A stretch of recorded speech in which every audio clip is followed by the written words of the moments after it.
Continuamos con nuestra serie y nos quedamos, la semana pasada estuvimos viendo Mateo, estuvimos viendo capítulo 11 hasta el 30, fue lo último que hablamos, si no mal lo recuerdo, hasta el 30. Voy a intercalar, como lo hemos hecho, otros evangelios. Ahorita vamos a Marcos para ir viendo algunas escenas que de pronto no aparecen en otros evangelios y así ir completándolos o complementándolos.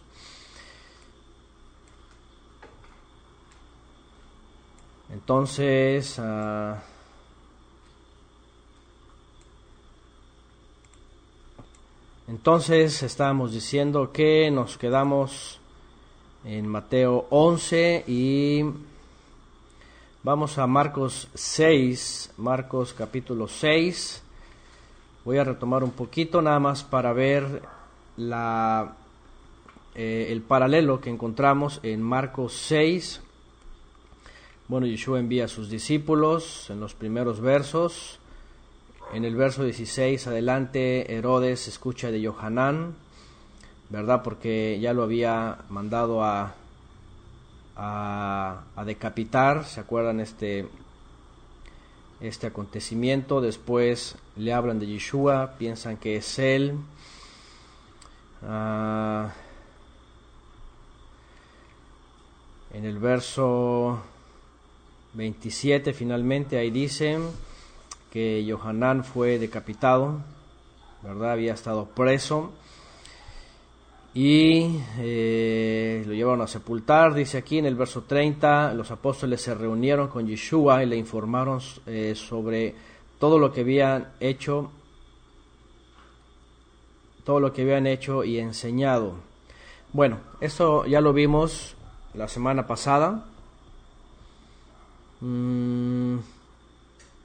Aquí lo que quiero retomar un poquito es, bueno, lo que hablamos un poquito de Yohanan. Ya hablamos del Elías que habría de venir, ya dijimos que Yeshua puntualizó que no había otro, que él era. Vimos ampliamente esto, ¿no? Que son puntos muy importantes que por supuesto al día de hoy nos vienen a despejar pues muchas incógnitas que de pronto nos habían inculcado ahí, que el Elías, que viene Moisés y que los profetas y los testigos del Apocalipsis, todas esas cosas. Dice en el 6:31, Marcos 6:31, vamos a entrar a esta parte que tiene que ver con la famosa alimentación de los 5,000, ¿verdad? Hay dos picnic, podríamos decir, multitudinarios, uno de 5,000 y otro de 4,000, ¿verdad? Hemos hablado también de esto, que, pues bueno, no dejan de ser grandes eventos, grandes milagros, según el relato. Hay quienes dicen que no existieron, que solamente son alegorías.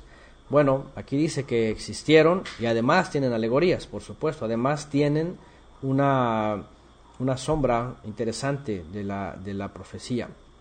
El alimento, la comida, el pan, los peces, todo eso tiene un simbolismo, ¿verdad? Importante. Dice en el 31 Marcos 6, dice, él les dijo, venid, apartaos de los demás a un lugar solitario y descansad un poco. Los lleva a reposar un poco. Dice, porque había muchos que iban y venían y ellos no tenían tiempo ni siquiera para comer. Y se fueron en la barca a un lugar solitario apartado, pero la gente los vio partir y muchos los reconocieron y juntos corrieron allá a pie de todas las ciudades y llegaron antes que ellos. Se les adelantaron. Así toda la gente corriendo.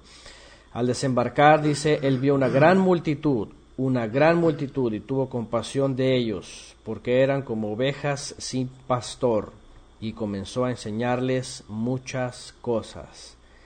¿Y cuáles cosas? Los misterios, la Torá, la enseñanza, la instrucción, el amor del Eterno, ¿verdad? Hay cosas que definitivamente no aparecen. Dice Juan que muchas cosas se dejaron de escribir, porque de otra forma habría tantos libros, en una forma coloquial, ¿verdad?, de que no cabrían en el mundo, dice, tantos libros. Hay muchas cosas que definitivamente nos perdimos del Mesías, ¿verdad? Pero bueno, con las que tenemos son suficientes. Dice, cuando era ya muy tarde, sus discípulos se le acercaron diciendo, el lugar está desierto y ya es muy tarde. Despídelos para que vayan a los campos y aldeas de alrededor y se compren algo de comer. Pero respondiendo él les dijo, ustedes denles de comer. Y ellos le dijeron, ¿quieres que vayamos y compremos 200 denarios de pan y les demos de comer? Es lo único que tenían. Y él les dijo, ¿cuántos panes tienen? Vayan y vean. Y cuando se cercioraron, le dijeron 5, hablando de panes, y 2 peces. Y les mandó que todos se recostasen por grupos sobre la hierba verde. De hecho, en Lucas 9:14 dice que los mandó de 50 en 50. Sí, en Lucas 9:14 dice que eran 5,000 varones, hablando de varones, sin contar las mujeres, porque se cree que había mujeres y niños, imagínense. Pero dice que eran 5,000 varones en Lucas 9:14 y los mandó recostar de 50 en 50. Qué interesante. 50, ¿verdad? El número de Shavuot, el número del Ruach HaKodesh también, de Shavuot. El número, por supuesto, de ese alimento, ¿verdad? Esa agua. Y también es un número que encontramos en la Torah cuando designa jueces. Moshe le dice, vayan separándolos de 50, de 30, creo, de 10, a diferentes así. El número del jubileo, por supuesto, también. El número 50, el número del Yobel. Tiene que ver con redención, tiene que ver con restitución, tiene que ver con redención, finalmente. Eso agrega Lucas 9:14. Y además regresamos a Marcos 6:41. Entonces él tomó los 5 panes y los 2 peces y levantando los ojos al cielo los bendijo y partió los panes y los iba dando a los talmidim para que se los sirviesen. También repartió los 2 peces entre todos. Todos comieron y se saciaron. En el 43 dice, y recogieron 12 cestas llenas de pedazos y también de los peces, y los que comieron panes eran 5,000 hombres. Ahí está. Bueno, un gran milagro, por supuesto, un milagro que no podría pasar desapercibido, tremenda cosa. Y también se ha mencionado que hay una sombra aquí muy interesante porque tanto los panes como los peces simbolizan, por supuesto, algo en la escritura, los números también, la comida. Y cuando Yeshua les dice, vayan y ustedes denles de comer, pues imagínense las caras que pusieron los discípulos, ¿verdad? Espérame, tanta gente y con esto que tenemos quieres que vayamos. Y en aquella época, pues ya saben, no era así como, pues vamos al súper, ¿verdad? Y los carritos ahí y todo eso, como hoy día. Entonces no era nada sencillo. Y bueno, Yeshua hace el milagro, por supuesto, con poca comida. Con lo poco que hay, lo multiplica y les da de comer a todos, ¿no? También se suele entender que los números que se manejan aquí, como el 5, por ejemplo, 5 panes, es el número de la Torah. Siempre el número 5 está haciendo alusión a la Torah, ¿no? Y los 2 peces, haciendo alusión también a las famosas 2 casas de Israel en aquella época, como bien lo sabemos y lo hemos dicho antes. No es una doctrina antibíblica, es bíblica, pero dentro del contexto hebreo tiene su cumplimiento, por supuesto, en el primer siglo. Y dice que Yeshua les dice, vayan y denles de comer. En un sentido alegórico estamos viendo, denles el alimento espiritual también, ¿verdad? Que es la Torah, que es el número 5. Y los 2 peces, pues, a las 2 casas de Israel que tienen esta figura también dentro de Israel. Y no solamente eso, sino que además dice que lo que sobró, dice en el 43, fueron 12 cestas llenas de pan, pedazos de pan, y también de peces. Como diciendo, no solamente van a comer ahora los que están aquí, sino que hay 12, hace alusión a las 12 tribus, por supuesto, ¿verdad? Como que va a quedar todavía comida para el resto de Israel, para las 12 tribus, ¿no? Y ciertamente los discípulos que después se convirtieron en Sheliahim, en apóstoles, emisarios, pues tuvieron la encomienda de ir a las 12 tribus no solamente que estaban en Judea, en Samaria, en el Galil y a los alrededores, sino a todas las naciones de aquella época, llevarles el alimento espiritual, ¿no? El pan, la comida, y básicamente las dos casas. Hemos hablado de que ciertamente, como también ayer Rosy decía, ¿verdad? De los que estaban perdidos, allá en tierra, ¿verdad? No estaban perdidos, estaban en todas las naciones, pero estaban perdidos porque se habían alejado del Padre, ¿verdad? Se habían perdido en la palabra y en el conocimiento del Padre, todos los israelitas, sí, muertos en delitos y pecados, como dice Shaul. Y entonces los talmidim se encargaron de llevar ese alimento a todos los expatriados, como dice también Jacob, y lo dice Kefas, ¿verdad? A los expatriados, a los que están fuera de su patria y que se habían alejado del Padre, ellos se fueron los encargados. El libro de los Hechos dice justamente eso, que salieron ellos y se fueron yendo. Primero, cuando vino la dispersión o la expulsión por parte de los fariseos, pues salieron los discípulos y empezaron a llevar el mensaje alrededor, ¿no? Y por otra parte, los que fueron enviados también, como Bernabé y como Pablo, Shaul de Tarso, fueron enviados y ellos iban a todas las ciudades. Esto es lo que completa lo que ya vimos en clases pasadas. ¿Se acuerdan que Yeshua envía a los 70? Sí. Y les dice, vayan por todas las ciudades de Israel, lleven el reino de los cielos acercado, no vayan en camino de gentiles, no entren con samaritanos, sino vayan primero a las ovejas perdidas de la casa de Israel. Cuando terminan de hacer esto, Yeshua asciende finalmente y es exaltado, entonces todavía continúan ellos, y ahí ya después de 70 se convierten en ¿cuántos? 120, y de 120 después ellos todavía más. ¿Ah? Y entonces todos finalmente, y Shaul, vemos que Shaul iba guiado por el Ruach HaKodesh, dice el libro de los Hechos, y dice incluso que un momento él iba a irse a Asia, totalmente se iba a ir lejos, y el Ruach HaKodesh dice que lo lleva a un lugar específico donde dice, porque ahí tengo mucho pueblo, dice. Entonces iban primeramente, como él después lo dice, a los judíos primeramente, o a Israel primeramente, y después a las naciones, ¿no? Entonces, bueno, aquí lo que vemos también, pues es esta parte, ¿no? Que vemos una figura de que finalmente lo que iban a enseñar ellos, porque también hemos visto, y vamos a ver más adelante, que Yeshua les dice a los líderes, a los que se representa como la higuera, ¿se acuerdan que habíamos hablado de esto? La higuera que estaba sembrada en medio del viñedo representa el liderazgo, y ese liderazgo, cuando Yeshua lo confronta y lo exhibe que no tiene frutos, ¿verdad? Y que todavía se le deja un tiempo a ver si da frutos, y finalmente no dio frutos y pasó a ser en otro plano. Yeshua les dice que el liderazgo les iba a ser quitado a ellos y se les iba a dar a gente que sí iba a dar frutos.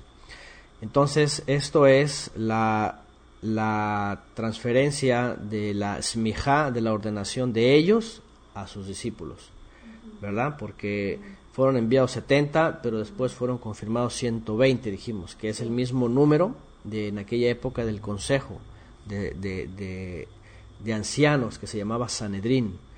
Entonces esos finalmente se convirtieron en todos los que iban a llevar los 5 panes que representan el alimento espiritual, que es la Torah, la instrucción. Porque cuando Yeshua les dice a los 12, se sentarán en 12 tronos para juzgar a las 12 tribus, dijimos que, ¿a qué se refería? Porque hay dos formas de ver, ¿se acuerdan?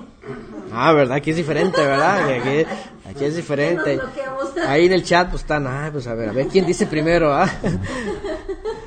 Okay. Dijimos que cuando Yeshua les dice, se sentarán en 12 tronos y juzgarán a las 12 tribus de Israel, regularmente se enseña que pues no ha habido reino, no ha habido tronos, no ha habido templo, no ha habido nada donde se van a sentar. Pero si lo vemos en el contexto que Yeshua va hablando, que es el reino, quién es el mayor, qué es servicio, todo esto, lo que él les dice es, van a ser los que van a ir a todas las tribus y les van a llevar la instrucción. Es decir, los 12, finalmente, cuando fueron completados, fueron los que sentarse en el trono quiere decir recibir autoridad del Mesías. Juzgar a las 12 tribus quiere decir ir a las tribus y darles instrucción de qué hacer y qué no hacer. El reino de los cielos es acercado, por tanto, hacer esto. Prohibido esto. Y así vemos, por eso vemos las cartas, el libro de los Hechos y las cartas de los apóstoles escribiendo cualquier cantidad de instrucciones. Eso es que ya estaban sentados en 12 tronos, quiere decir recibido autoridad del Mesías para poder juzgar a las tribus, ¿no?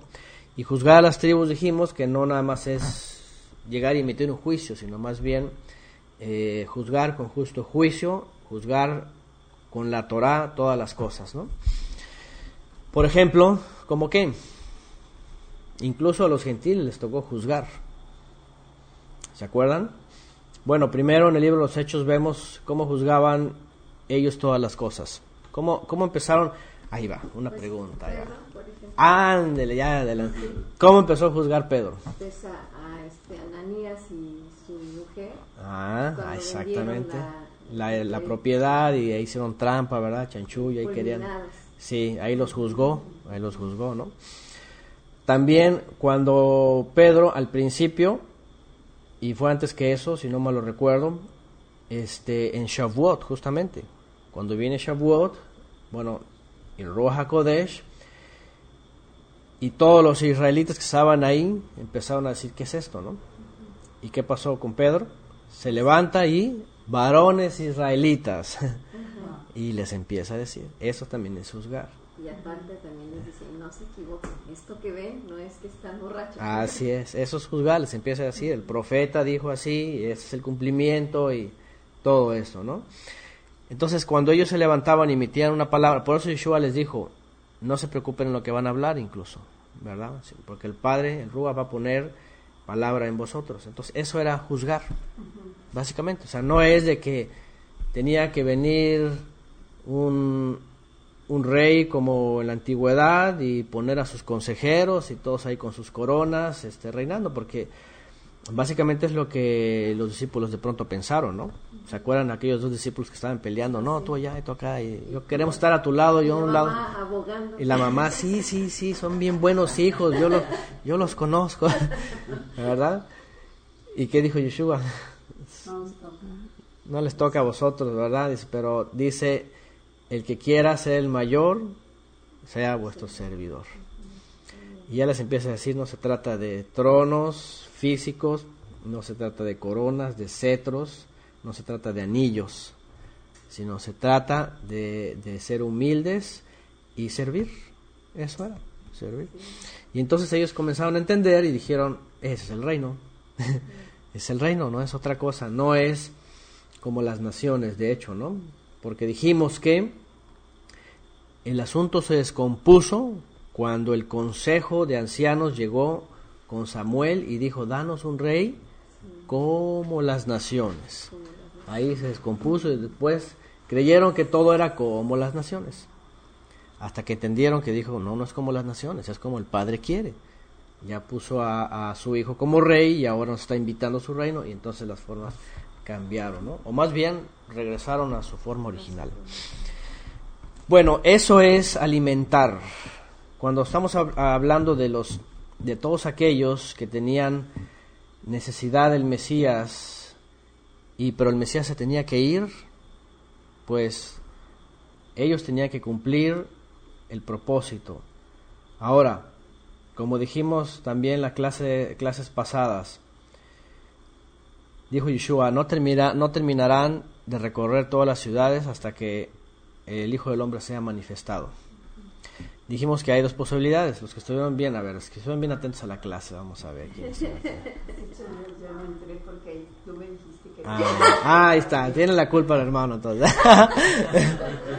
Bueno, vamos a ver en la sala. Hay dos posibilidades de Ah, ¿sí? No había clases. Ah, ya. Ah, sí, por los 7 días de Sukkot, sí. Bueno. Así que no nos pregunten más. Bueno, ni escucharon la grabación entonces tampoco. No hicieron la tarea. Ok, a ver, dijimos que hay dos formas de interpretación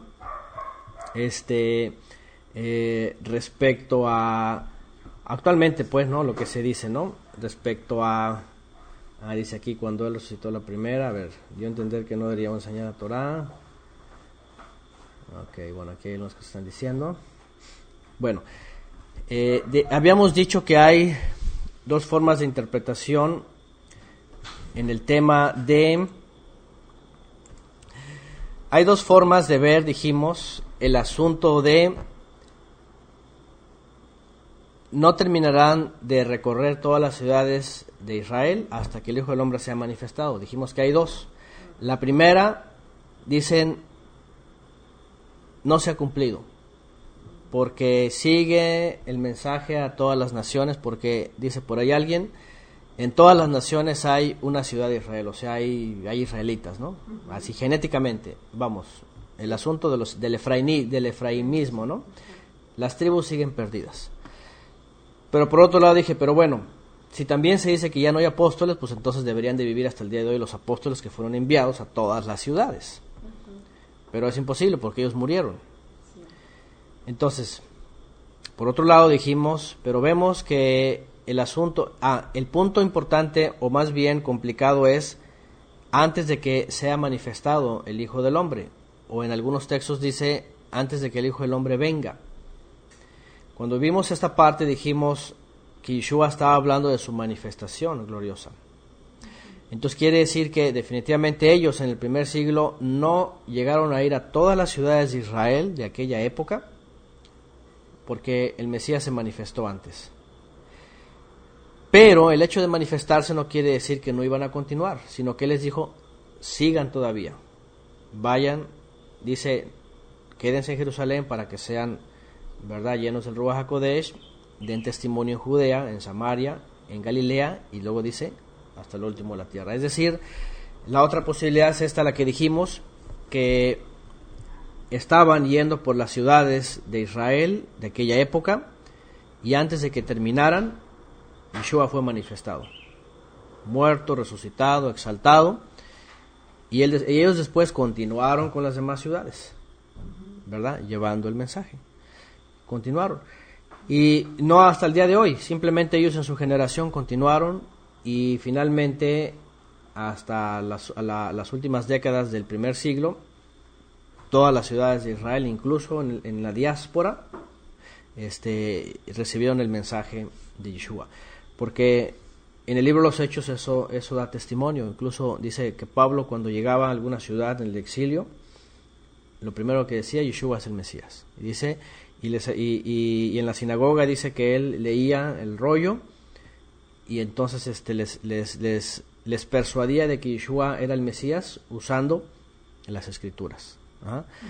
Entonces, bueno, a lo que iba pues finalmente es de que ellos estaban cumpliendo esta figura profética de llevar el alimento, de llevar la Torá, de llevar la interpretación, de llevarlo a los dos peces, que hace alusión a las dos casas en el primer siglo, las cuales no se quedaron sin escuchar que el Mesías había venido. Porque me quedé en el verso 43, ¿no? 6:43 de Marcos. Recogieron 12 cestas llenas de pedazos y también de los peces, es decir, volvieron.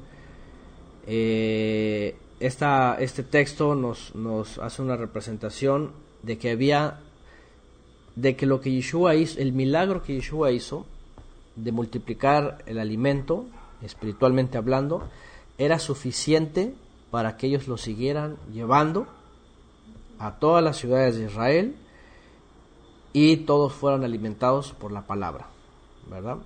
Eso que él dijo, no solo de pan vivirá el hombre, sino de toda palabra que sale de la boca del Eterno. Ahora, después de eso, finalmente, el alimento, por otro lado, se extendió todavía a las naciones, ¿verdad? Porque hasta el día de hoy recibimos el alimento, ¿no? Que es la palabra que el Mesías habló, ¿no? Y bueno, hablando en términos alegóricos, pedacitos que nos han llegado, pero nos ha llegado, ¿verdad? El sabor de esa predicación, y pues está en los escritos que tenemos, ¿no? Y esto que está diciendo es muy, bueno, a mí me pone en orden mucho de la palabra, porque siempre entendemos las palabras de nuestro Señor Yeshua como para aplicación futura, olvidándonos que se las estaba diciendo en ese momento para que se cumplieran en ese momento. En ese momento, sí, especialmente para aquellos que estaban esperando la promesa, ¿no? Porque vemos que todas las escrituras dice que todo Israel estaba a la expectativa, estaban tensos, dice el historiador el escritor Mario Sabán, dice que el judaísmo cuenta hasta 24 aspirantes al Mesías en el primer siglo, porque estaban todos de que ya viene, y cualquier lidercito que veían, que sea el Mesías, y lo lanzaban, y que sea, así como los políticos, ¿no? Aquí está nuestro candidato, y estaban ansiosos por el Mesías. O sea, todo Israel esperaba la manifestación del Mesías, porque sabían, por el libro de Daniel, que llegaba el tiempo, ¿no? Entonces, cuando aparece el verdadero, pues obviamente los que lo vieron, pues lo vieron, pero sí, era el tiempo de ellos, ¿no? Que dijeron, este es del cual habló Moisés. Ese es el Mesías, decían ellos, ¿verdad? Lo hemos encontrado, ese es el Mesías, el profeta del cual habló Moisés. Entonces, bueno, ellos tomaron de ese alimento y finalmente, pues, alimento hasta el día de hoy. Su correspondencia en este evento está en Lucas, como lo mencioné, Lucas 9. Ahí viene también hasta el 17. 9, del 1 al 17, nada más para tenerlo por aquí en cuenta. Déjenme regresar a Mateo.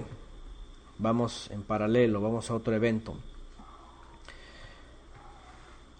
Mateo capítulo 12. Hay un evento que ocurre aquí, del cual también tenemos conocimiento, por supuesto. Vamos a leer Mateo 12, del 1 en adelante. Dice, por aquel tiempo, Yeshua pasó por entre los sembrados en un día de Shabbat.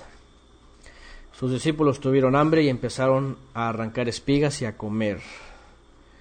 Y cuando lo vieron los fariseos le dijeron, mira, tus discípulos, tus alumnos, tus talmidim, hacen lo que no es lícito hacer en día de reposo. ¿Qué era que no era lícito?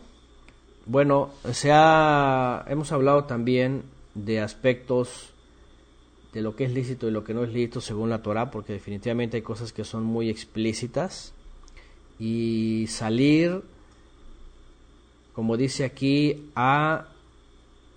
no sé cómo vienen sus versiones, a cegar o a arrancar espigas, a cortar, básicamente era una prohibición. En Shabbat no vas a salir, ¿verdad?, a sembrar o a cosechar. Es decir, estaba dentro de los términos de la melajá. Espigar y comer, dice acá otra versión, espigar y comer.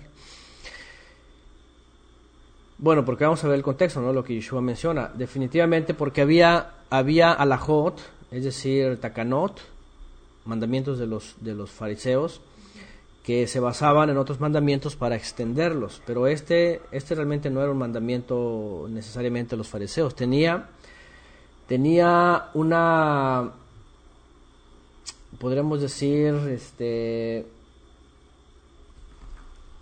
un retoque, podríamos decirlo, ¿no? Fariseo, porque en la Torah específicamente no dice, no vas a salir en Shabbat a cortar espigas, pero sí dice en Shabbat, bueno, cuando reciben la Torah, el Padre les envió el maná, y dice que el sexto día envió doble porción.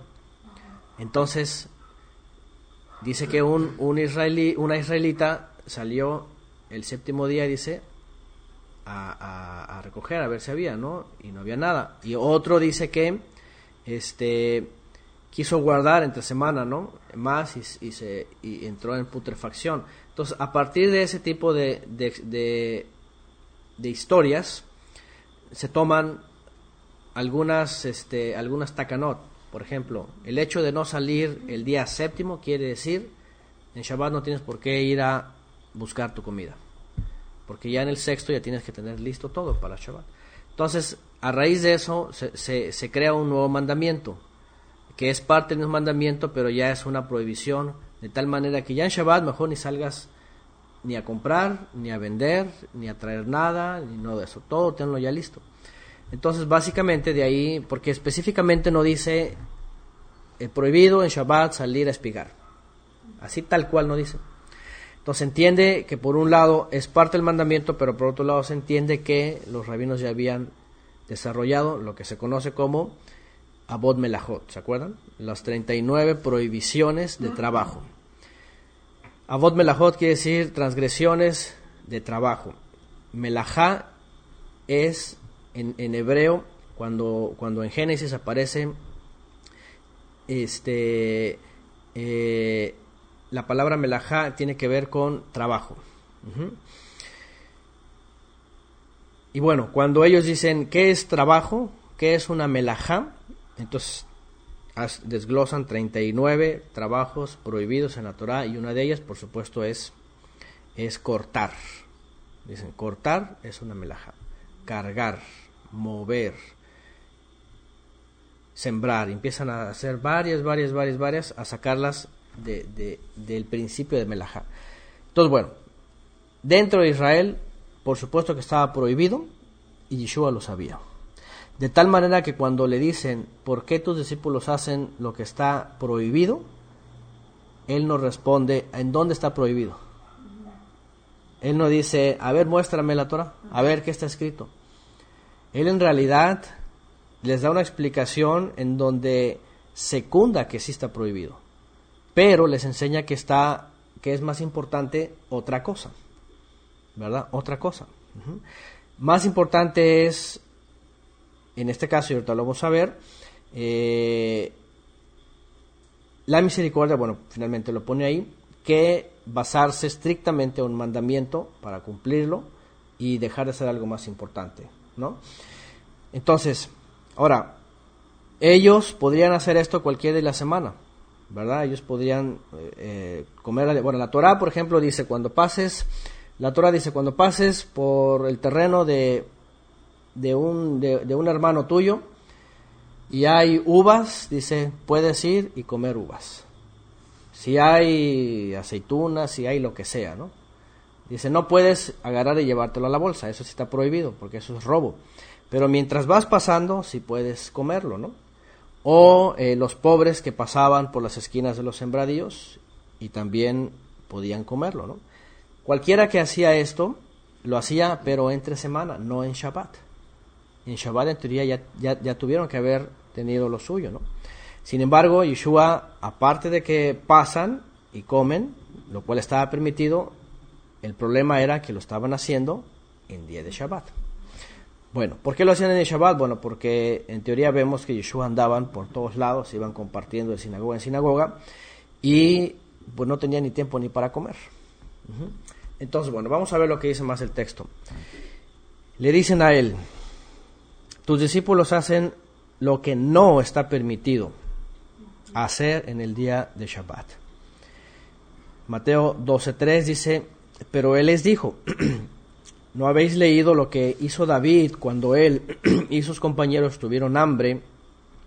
Cómo entró en la casa de Elohim y comieron los panes consagrados que no les era permitido comer, ni a él, ni a los que estaban con él, sino solo a los ministros. ¿O no habéis leído en la Torá que en los días que los días de reposo los ministros en el Bet Hamikdash profanan el día de reposo y están sin culpa? Pues os digo que algo mayor que el templo está aquí. Algo mayor que el templo está aquí, dice. Fíjense nada más. Bueno, número 1, porque antes de ir al punto, primero les dice Porque al final viene el famoso texto, ¿no? El Hijo del Hombre es el dueño del Shabbat. Cualquiera podría decir también que en base a esta primera explicación, cualquiera podría, y es que el judaísmo siempre tiene un pero para cada expresión de Yeshua, y se suele decir pues que es demasiada jactancia, ¿no?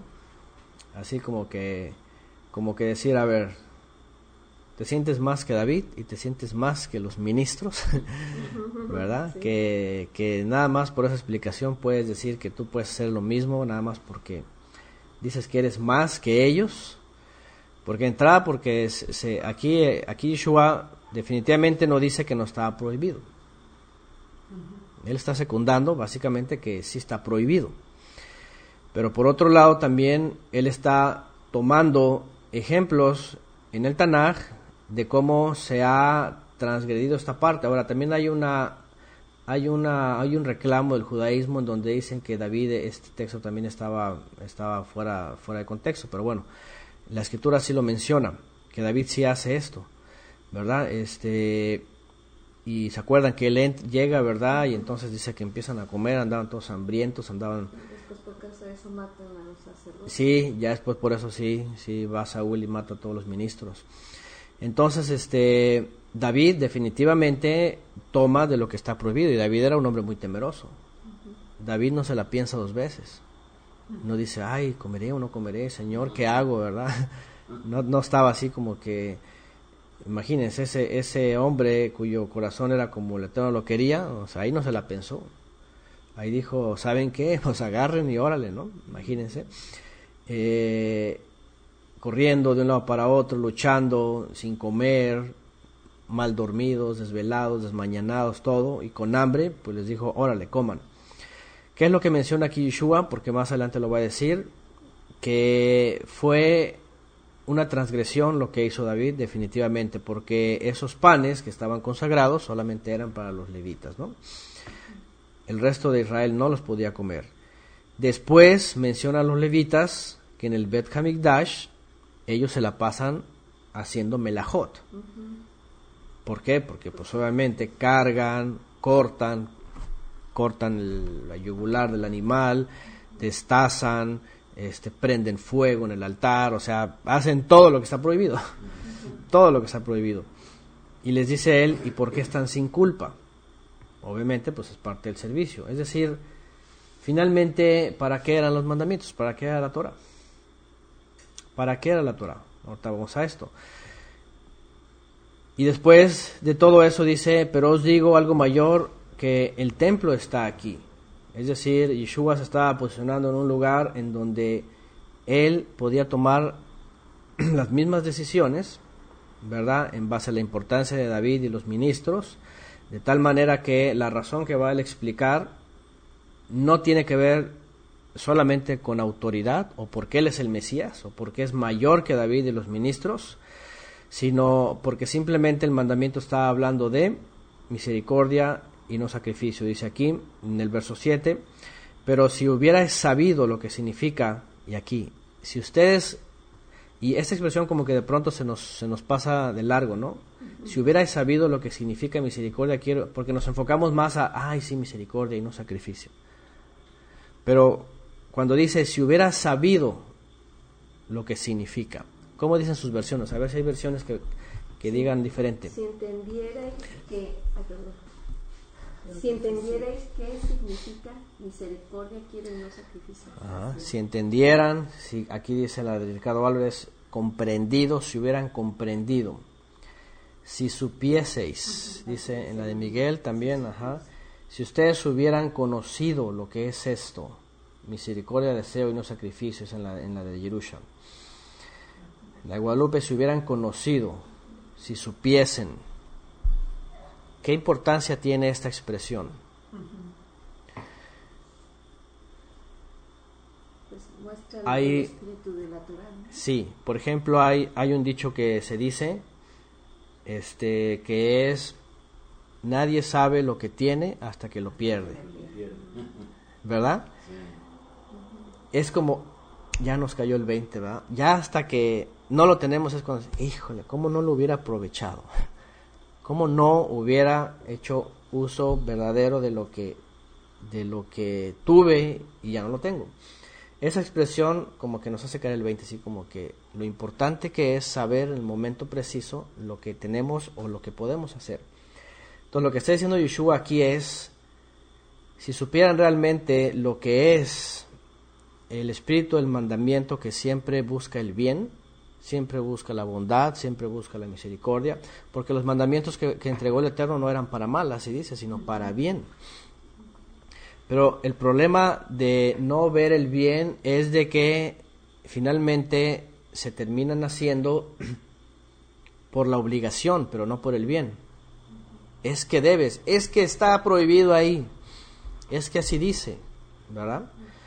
Pero ahí se les pasó eso y pensar, por supuesto, lo que Yeshua nos está enseñando ahí. ¿Qué nos está enseñando ahí? Que el mandamiento es para ver el favor del Eterno y de tal manera que en el juego de mandamientos, por eso después los rabinos obviamente hicieron esta ley de cuál es el mayor, ¿no? Yeshua y también otros rabinos en el primer siglo hacían esto, bueno, ¿cuál es el mayor? ¿Cuál es el que más pesa? Porque había una sección de fariseos que ahí no les importaba cuál pesaba, sino el momento que se podía cumplir y se cumplía, y sin importar si incluso si había un muerto. Pero por otro lado había quienes decían, no, es que si hay un mandamiento mayor dentro de una situación y se está quebrantando otro que es menor, se puede hacer. Y eso era lo que estaba diciendo Yeshua, ¿no? Entonces, el punto es que cuando dice Yeshua, si hubiera sabido lo que significa misericordia quiero y no sacrificio, entonces, porque la misericordia, el amor, el perdón y lo que buscaba el Eterno superaba en realidad el acto. Por ejemplo, dentro de la muerte del Mesías y su sufrimiento y todo lo que vivió, había algo más grande, ¿verdad? Dentro del sacrificio, dentro del dolor, dentro de la soledad, había algo más grande que era el amor del Padre. De tal manera que no estimó a sí mismo a Él por amar a todo el mundo. Pero si hubiera dicho, no, pues es mi hijo, ¿por qué? Entonces no hubiera mostrado su amor, ¿verdad? Entonces el acto mismo es lo que solamente se ve, pero el amor es el que está adentro trabajando. Entonces en el mandamiento, aquí lo que está enseñando finalmente Yeshua es que así como David y así como los ministros llegaron a quebrantar un mandamiento o varios mandamientos solamente por hacerles un beneficio que la misma Torá también provee, que es poder alimentarse, poder comer, porque es un beneficio que el Padre da, no tiene por qué prohibirlo en esta circunstancia, solamente porque no se puede cortar. Solamente porque no se puede cortar. Eso no le hace daño a nadie, ¿verdad? Eso no le causa ningún daño a nadie, ¿no? Y solamente el Eterno es el que lo sabe pesar. Solamente el Eterno es el que sabe pesar si alguien cortó una espiga en Shabbat. Porque eso a quién le afecta? A nadie. Se animó que salga el dueño, oye, ¿por qué cortaste, verdad? Sí. ¿Verdad? Simplemente pues, no le afecta a nadie. Entonces es el Padre, es el que pesa. Entonces dice que pesa el corazón, así es, que pesa la intención. Porque una cosa es, Shabbat, no, pues vámonos y pues divirtámonos. No, pero el mandamiento, no importa. Luego el mandamiento, es una cosa es la mala intención, ¿no? Pero otra cosa es cuando hay una necesidad verdadera y entonces ahí ya no se puede interponer un mandamiento de hombre que no, es que no puedes salir porque la Torá dice, no saldrás de tus contornos. Pero si es por vida, por cuestión de vida, por una necesidad mayor, hacerle un bien a alguien, sí se puede hacer. Y eso es lo que en el primer siglo sí había una escuela que era la escuela de Shammai, es la que permitía, por ejemplo, que un enfermo, si estaba enfermo y necesitaba que lo llevaran cargando, lo podían cargar. La escuela de Gilel decía, no, está prohibido. Si se está muriendo, si yo quiero, sí, mejor que esa es la voluntad del Eterno, decía él, ¿no? Entonces había ese tipo de pensamientos. Yeshua se inclina aquí más bien a decir, es primero la misericordia antes que el estricto cumplimiento de un mandamiento, ¿no? Por otro lado dice, si hubieras sabido que lo que significa misericordia aquello y no sacrificio, no hubieras condenado los inocentes. No hubieran condenado los inocentes. ¿Qué les parece? ¿Cómo dicen sus versiones? ¿Cuál? No condenarías a los inocentes. No condenarías a los inocentes. Verso 7 al final. Dice por acá, no habrían condenado a mis discípulos que son inocentes. Dice la versión de Jairo, ¿eh? No habrían condenado a mis discípulos quienes son inocentes. Obviamente él se refería en primera instancia a sus discípulos, por supuesto, ¿no? No habrían condenado a los discípulos. Si ahorita entraran unos fariseos modernos, ya nos estuvieran condenando. ¿Por qué prendieron la luz? ¿Por qué tienen prendidas las computadoras? Está prohibido esto, está prohibido el otro. Manos arriba. Manos arriba. Yo creo que desde por qué nos venimos para acá. Sí, ¿por qué salieron de su casa? Si traen auto, ¿por qué encendieron el auto? Si es una chispa. Es una chispa al encender el auto, y aunque sea eléctrico, no importa, cualquier chispita ya. Y la combustión y todo eso, ¿no? Eso es. Eso es. Según ellos, casi, ¿no?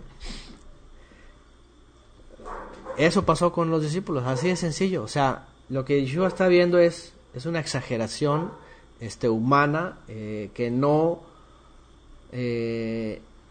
percibe más que pues una observancia, pues ahora sí que aparentemente muy rigurosa, muy fiel, pero sin tener en cuenta otros elementos, ¿no? Que en la misma Torah, pues, por supuesto, ahí Yeshua se los está mencionando, ¿no? Entonces, eso es importante porque especialmente nosotros que conocemos el movimiento mesiánico y sabemos, hay gran cantidad de movimientos basados en el judaísmo que traen a la gente con un estrés en Shabbat, ¿verdad? Que pobres, o sea, ya no es Shabbat, ya es esclavitud a un montón de cosas, de prohibiciones en el día, y no estoy hablando de que sea un Shabbat con libertinaje, no, tampoco, ¿verdad? Sino que sabemos que es mandamiento y sabemos en la libertad de Yeshua qué es lo que podemos hacer, como si queremos participar de una reunión, pues pueden moverse en un auto, por ejemplo, ¿no? O en un taxi, ¿no? O caminar más de 50 pasos, porque en el judaísmo está prohibido. Entonces estas cosas así, ¿qué es más importante? ¿Detenerme porque no puedo caminar más de 50 pasos? ¿O superar los 50 pasos porque deseo estar en la congregación, ¿no? Entonces ese tipo de cosas son las que aquí Yeshua nos enseña, yo creo que en muchos aspectos de Shabbat y de los mandamientos, ¿no? Porque muchas de las cosas que me preguntan a mí es eso, ¿no? Hermano, me dijeron que no se puede hacer esto. Hermano, ¿qué piensa el otro? Hermano, es en Shabbat, sí, en las fiestas, ¿no? En todo esto. Entonces, sí hay mandamientos, por supuesto, bien explícitos. Por ejemplo, cesarás, ¿no? Pero también cesar el día de reposo, fíjense, para alguien que entra nuevo, y luego llegar y no, es que tienes que descansar y renuncia a tu trabajo y renuncia a todo, y pues se pone la gente así como, o sea, sí, o sea, si no tiene la fe que tiene aquel que está exigiendo, ¿verdad?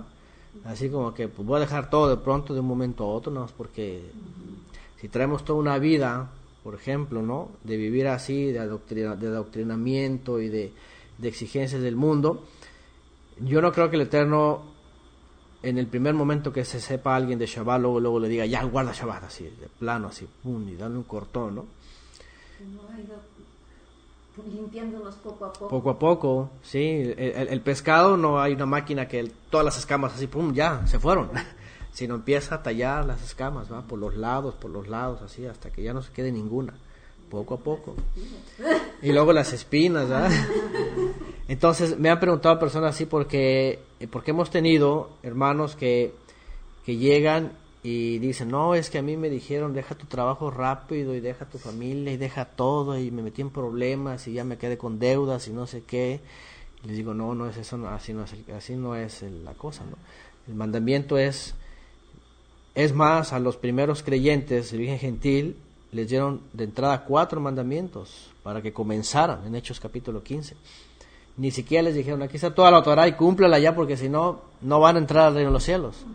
Comenzaron con 4 que son elementales, ¿verdad?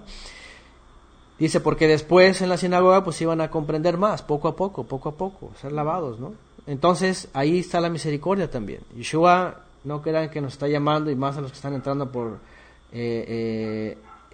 recientemente al conocimiento de la Torá, a él no le interesa que de un día para otro guardemos toda la Torá, sino que más bien nos está enseñando que el Padre es tan amoroso que nos está recibiendo y nos está lavando poco a poco para que entonces seamos después perfeccionados y santificados, ¿verdad?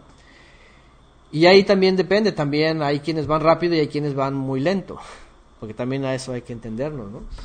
Bueno, el caso es de que aquí Yeshua está poniendo este punto importante, ¿no? Que es la misericordia antes que el sacrificio, que el cumplimiento estricto de algo que el ser humano, como ser humano, cree que debe de ser así tajantemente, ¿no? Finalmente, Yeshua agrega en el 12:8, porque el Hijo del Hombre es Señor del día de reposo. Y esto, por supuesto, que también ya, aparte de que habla de Shabbat, aparte de que él habla de que él guardaba el Shabbat, también está hablando de que, pues finalmente, él tiene la capacidad, como el Mesías, superior a David y a los ministros, de poder hacer regulaciones en Shabbat respecto a la Torah. O sea, no es cualquier persona como para decir, así lo dijo Gilel o así lo dijo Shammai, sino le está diciendo, es que yo soy la autoridad. Yo soy la autoridad de Shabbat. Yo soy el que regula los asuntos de Shabbat, ¿no? Los mandamientos. Tiene la capacidad, tiene la autoridad, porque siempre a él le decían, ¿con qué autoridad haces esto, no? ¿Con qué autoridad dices aquello? ¿Quién te mandó? Y pues obviamente si él es enviado del Padre, pues fue el Padre el que separó el Shabbat, ¿verdad? Y a través del Mesías, y el Mesías ahí estaba en el principio. Por otro lado, ahora esto no es porque el cristianismo también, por otro lado, malamente hablando, en el asunto de lo que dice aquí Yeshua, lo toma como para decir, es que Cristo quebrantó Shabbat, y es que ya no se tiene que guardar, y ya podemos hacer esto, ya podemos hacer lo otro, entonces se van por el otro lado. ¿Por qué? Porque creen que el acto mismo que Yeshua acaba de hacer es una forma anárquica totalmente contra la Torah, y entonces empezar a irse hasta el otro extremo, de tal manera que tanto los papas como los pastores pueden decir qué hacen y qué no hacen en Shabbat, ¿verdad? O incluso cambiarlo y decir, no, ahora ya no, ahora es el domingo, ¿no? Y ese es otro gran problema, ¿no? Cuando Yeshua aquí está diciendo, porque el Hijo del Hombre es el Señor de Shabbat, está diciendo que es Él el que tuvo ahí la capacidad no solamente de dar la explicación con ejemplos, sino de poderle decir a sus discípulos que están libres de juicio, libre de transgresión, por la misericordia, pero que es, ¿cómo les puedo decir? Que es el Mesías el que determina todo esto y no los hombres. Es decir, los fariseos habían determinado leyes extras para Shabbat. El Mesías dice, yo soy la autoridad, porque hay otra parte donde Yeshua dice, mi Padre y yo hasta el día de hoy trabajamos. Un día alguien me dijo eso, es más, un día una persona, porque cuando estaba hablando de las melajot, una melajá, por ejemplo, es crear algo, ¿no? Y un día una persona me dijo, bueno, es que yo lo que hago ni siquiera es trabajo, para mí es... es un hobby, es una alegría, es lo que me agrada hacer, ¿no? Así que yo en Shabbat no trabajo, en sábado, pero sí hacía cosas, aunque se refería a que no era un trabajo, pues algo pesado, ¿no? Pero su trabajo era crear cosas, ¿no? Entonces dije, bueno, estrictamente hablando, el Eterno dejó de hacer y cesó en Shabbat. Entonces, un principio es ahí, dejar de hacer. Por eso te vas a detener de tu obra para dejar de hacer. A lo que voy es de que cuando Yeshua dice que Él es el Señor de Shabbat, algunos se atreven a posicionarse junto con Él y decir, bueno, yo también voy a decidir qué hacer y qué no hacer. Pero eso no nos compete a nosotros, eso le compete al Mesías, pero no a nosotros. De tal manera que yo no puedo decir, bueno, si el Mesías dijo que pudo ir a cortar, bueno, yo también decido que puedo prender fuego, así leña y horno, o puedo ir a hacer negocios. Al cabo, Él lo hizo, ¿no? No, cuando dice el Hijo del Hombre es el Señor de Shabbat, y cuando dice mi Padre y yo hasta hoy trabajamos, es porque son ellos los que nos dieron el Shabbat, ¿me entienden? Para el hombre. No somos nosotros los que decidimos, según lo que hicieron ellos, si trabajamos hasta el día de hoy o no trabajamos. Por ejemplo, yo puedo decir, yo trabajo en Shabbat, porque yo tengo que hacer cosas que a lo mejor ustedes no hacen, en el sentido de lo que hacemos, ¿no? Pero no es un trabajo que yo haga para mí mismo, ¿me entienden? No es algo que, es independiente, ¿no? O es algo para mí, o es mi trabajo. No, sino es el servicio que yo hago, pero lo hago para el Creador, ¿no? O cualquiera que suele hacer esto, pues lo hace para el Creador. Pero no es el negocio, no es el trabajo en sí. Sino que aquí es donde vemos finalmente también que cuando Yeshua explica, ¿no? Por ejemplo, los ministros quebrantan los mandamientos, pero son sin culpa. David quebrantó el mandamiento, pero sin culpa, hablando en el sentido de la misericordia. Así que no es lo que nosotros lleguemos a decir, sino más bien que Yeshua está finalmente poniendo su autoridad. Bueno, Él es el Hijo del Hombre, Él y su Padre hasta el día de hoy trabajan, y después Él menciona, lo vamos a ver más adelante, pero el Shabbat fue dado ¿para quién? Para el hombre, ¿verdad?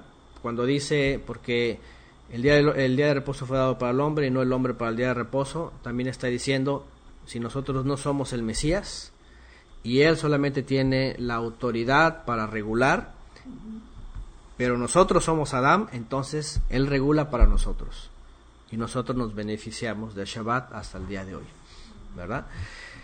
Haciendo uso, por supuesto, de misericordia primero y no de sacrificio, ¿verdad? Y poder entonces entrar en un reposo que es reposo, que no es no son leyes solamente que tengamos que ejecutar, sino más bien instrucciones en las cuales nos podamos beneficiar, ¿no? Entonces cuando dice porque el Hijo del Hombre es Señor del sábado, también lo podemos ligar con Apocalipsis, ¿no? Cuando Él viene a juzgar según las obras de cada quien. Sí, por supuesto. Sí, porque él cuando dice que va a juzgar, cuando en su segunda venida, pues por supuesto, porque Él no puede estar, aunque Él daba testimonio en carne, Él no puede estar sometido al juicio, porque Él es el juez, Él es el que va a dictaminar sentencia. Ajá. Así es. Sí, obviamente la Escritura dice que Él fue obediente al Padre en todo, ¿no? Él fue obediente en todo, ¿no? Y por eso se sentará como juez, ¿no? Pero bueno, la transgresión aquí que regularmente en el caso del cristianismo, la transgresión que se suele usar aquí para decir, bueno, Él quebrantó el día de reposo y por eso hacemos esto, por eso hacemos aquello, no tiene absolutamente nada que ver con lo que Yeshua hizo. O sea, Él lo hizo porque Él, como dice aquí, Él es el amo del día de reposo, ¿no? Y Él puede regular y Él puede reglamentar en ese caso. Bueno, después de eso agrega Bueno, dice que de ahí se movieron, dice, pasando de allí, entró a la sinagoga de ellos, y aquí había allí un hombre que tenía la mano seca, y para poder acusarle le preguntaron diciendo, ¿es lícito sanar en el día de reposo? Y aquí viene otra vez. Y él les dijo, ¿qué hombre habrá de vos? Y esos de los ejemplos, así que, ay, de veras, cuánta razón tiene, ¿verdad? Ese es de los que, la sabiduría, pues, del Eterno que estaba sobre él era maravillosa. Y les dice, a ver, ¿qué hombre de ustedes que tenga una sola oveja, si ésta se le cae en un hoyo en el día de reposo, no la saca de ese hoyo? ¿A poco la van a dejar ahí? O sea, es lógico, ¿no? O sea, ahí es donde está mostrando, pues, misericordia primero, después, antes que sacrificio, ¿no? Dice, pues, ¿cuánto más vale un hombre que una oveja? Y todavía agrega aquí, ¿no?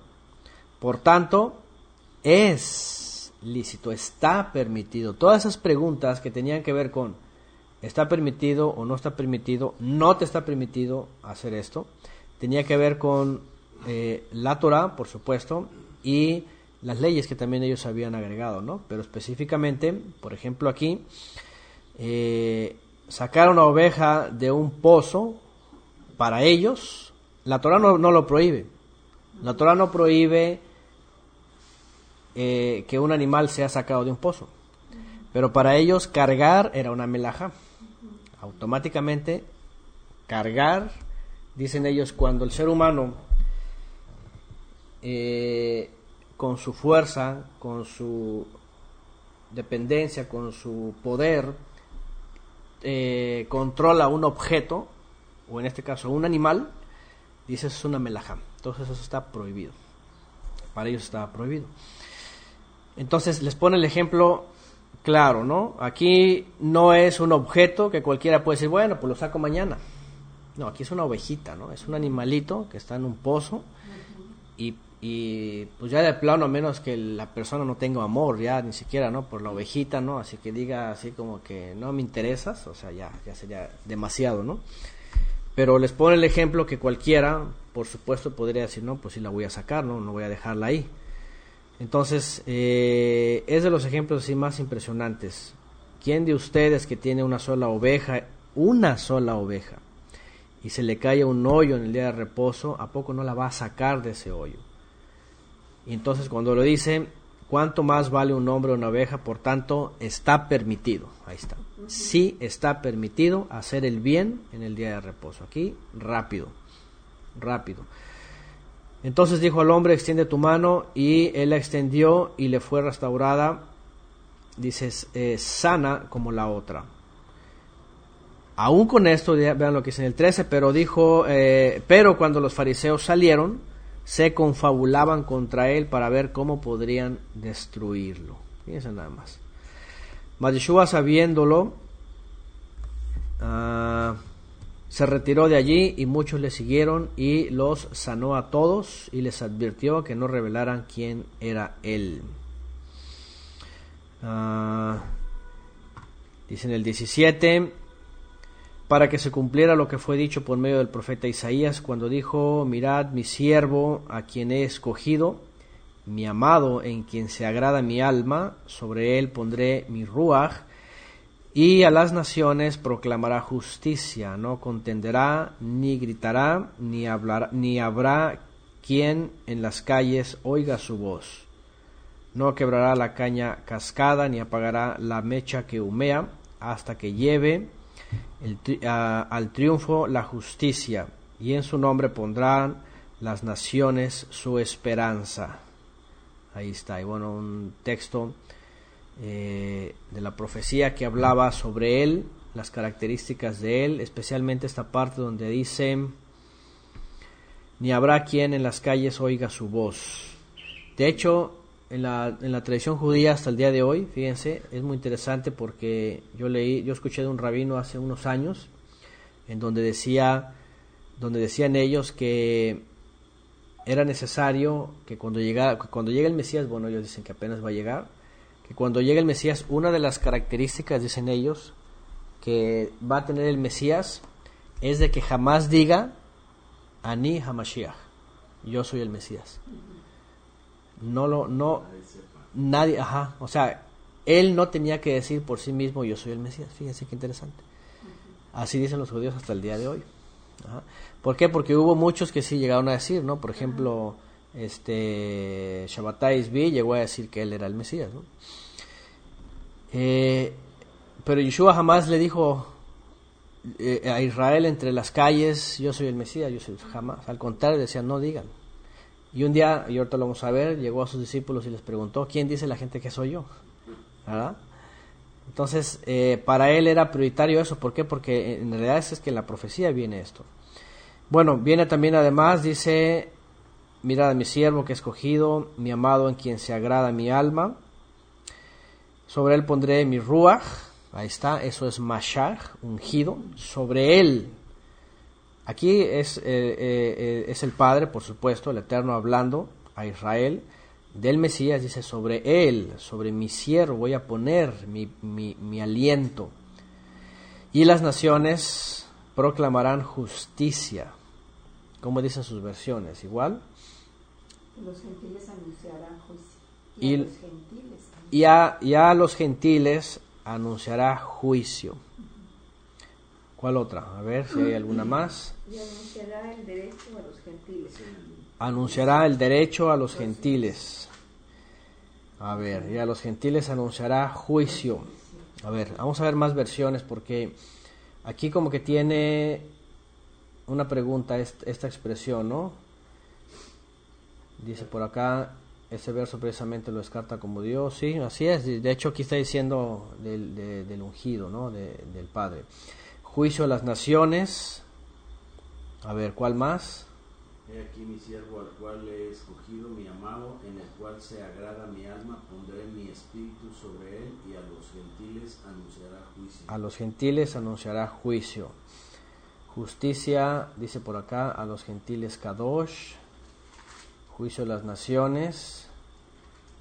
Y a las naciones proclamará justicia. ¿Ok? Y a los gentiles anunciará juicio. Mishpat. ¿Ok? Porque de entrada podemos decir, y a las naciones proclamará justicia.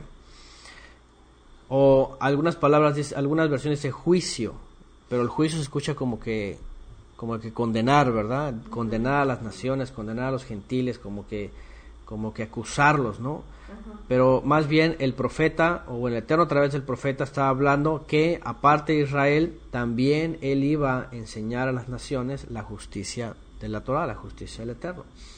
Era eso, ¿verdad? Anunciar a todas las naciones, a todos los gentiles, esa justicia, que es pues finalmente la justificación, ¿verdad?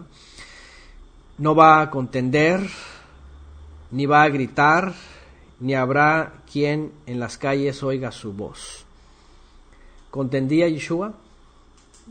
Pues parecía. En realidad se defendía de los ataques, pero él no llegaba así a contender realmente, o sea, no siempre. Más bien llegaba y juzgaba las cosas, ¿no? O se defendía cuando lo cuestionaban, ¿verdad? Pero no era un alborotador así gratis, no llegaba a pelearse nada más por pelearse. En realidad juzgaba las cosas. Cuando se presentó la ramera, ¿no? Que la habían encontrado. Ajá, ajá. Él casi ni abrió la boca. No. Y se quitó a toda la gente de encima. No, para nada, no hacía ese, y dice ahí, ni gritará, ¿verdad? Como hoy los apóstoles aquellos, ¿verdad? La prosperidad que se la pasan gritando, por ejemplo, ¿no? Bueno, no se la pasaba gritando, tampoco él era muy, ¿cómo se dice esta palabra? Muy mesurado, él era muy tranquilo, ¿no? Él iba y discipulaba, no andaba ahí gritando, ni habrá, dice, quien en las calles oiga su voz. En realidad corrían a escuchar su voz, pero no era algo que era así grande, ¿no? Tumultuoso. No quebrará la caña cascada, ni apagará la mecha que humea. ¿Qué significa esto? Que en vez de venir a destruir lo que ya estaba rompiéndose, lo iba a enderezar, lo iba a corregir, lo iba a restaurar. Eso habla de restaurar. No quebrará la caña cascada, ni apagará la mecha que humea. Es cuando una mechita ya está por acabarse, en vez de apagarla, en vez de apagar la vida de alguien, al contrario, soplaba para que encendiera más, ¿no? Y entonces aquellos que estaban muertos en delitos y pecados, ¿verdad?, les dio vida otra vez, ¿no? Sopló sobre ellos y los volvió a reanimar. Hasta que lleve al triunfo la justicia, que es justamente la justicia del Eterno, para poder dar redención. Y además agrega, y en su nombre pondrán las naciones su esperanza, los gentiles. Ayer estábamos un tiempo compartiendo ahí en la congregación, aquí en Tijuana, y todos, Natán Lendo nos pidió leer algún texto, ¿verdad?, de la Torah, o en el Brit Hadashah, o en los profetas, o en los salmos, de Shabbat. Entonces, yo leí ese texto en el libro de los Hechos, en donde dice que Shaul llegó a una ciudad y habló en la sinagoga a todos los judíos, por supuesto, que habían nacido dentro del judaísmo, circuncidados y todo, y estaban afuera los famosos de la puerta, ¿no? Los prosélitos, ¿no? Estaban los de la puerta, los que no podían entrar, pues eran gentiles, no estaban circuncidados, era gente que, gentiles en el sentido de que no eran israelitas, pero tampoco seguían en su paganismo, sino que querían acercarse a la sinagoga y escuchar la Torah y saber, ¿no? Entonces dice que cuando terminó Shaul y Bernabé de la sinagoga, arribaron todos los gentiles y dijeron, queremos escuchar también nosotros de eso. Y les dijo, el próximo Shabbat les voy a hablar a ustedes. Y dice en el libro de los Hechos que se abarrotó la sinagoga, dice, toda la ciudad se juntó ahí. Qué hermoso, ¿no? Con esas ganas, ya llegó el Shabbat, vamos a ver qué dicen de la palabra. Sí, estamos hartos de esto. Sí. Claro. ¿Qué dice del Mesías? Y dice ahí, y en su nombre pondrán las naciones su esperanza. Qué hermoso. Yo creo que así llegamos todos nosotros, ¿no? ¿Qué pasó cuando? Está muy hermosa porque sí. Y en su nombre esperarán los gentiles, o sea, esperarán como que. ¿Qué estás esperando? Sí, como que estuviera una larga espera, ¿no? Si no me dice aquí, pondrán las naciones su esperanza. Yo creo que cuando todos se nos habló de la Torah y de Shabbat, no sé a ustedes, pero a nosotros, a mí, el primer Shabbat que íbamos a celebrarlo, teníamos tantas ganas que llegara. ¿Sí o no? ¿Sí o no? Así. Yo sentí hasta que iba hacia un lugar. Emoción, ¿no?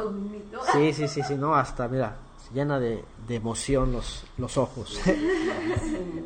Nosotros nos pasó que cuando dejamos ir el domingo, sí, que dijimos, ay, ya no es el domingo. Sí, ahora vamos al día verdadero, sí. Eso, y ayer justamente yo lo mencionaba, porque ahora que estábamos acá, yo decía, a veces suele caerse este día de pronto ya como algo rutinario, ¿no? Pero no, yo creo que cada Shabbat debe ser lo mismo, ¿no? Como ese primer Shabbat, ya queremos que llegue ese Shabbat, ya queremos para escuchar las palabras del Eterno, a escuchar las palabras del Mesías, ¿no? Entonces, bueno, esta parte de que se cita aquí hace alusión también a las naciones, fíjense nada más, no solamente a Israel, sino que también nosotros estábamos involucrados ahí.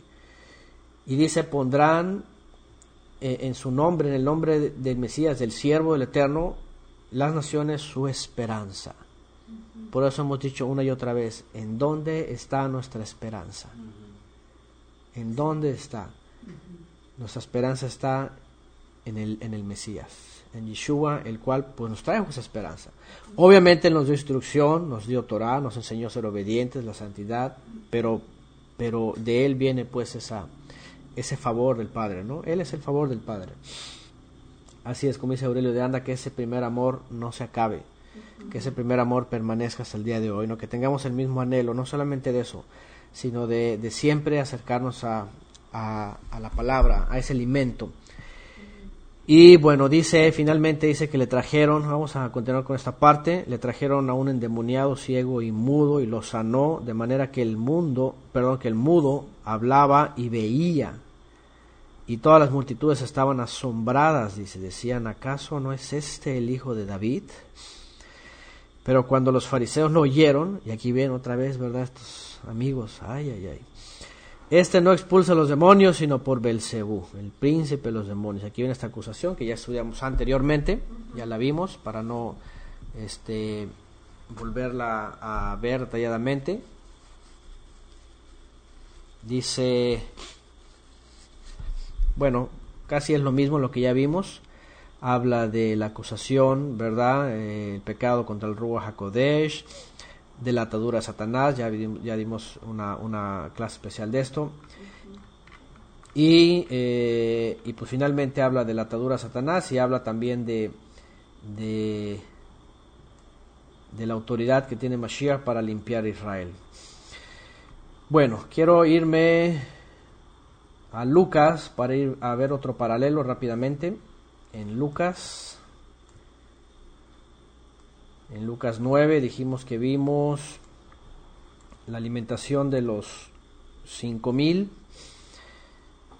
Después de la alimentación de los 5,000, Lucas registra justamente esta pregunta que decíamos hace rato, cuando él se acerca a sus discípulos y le dice a sus discípulos, ¿quién dice las multitudes que soy yo? Lucas 9:18.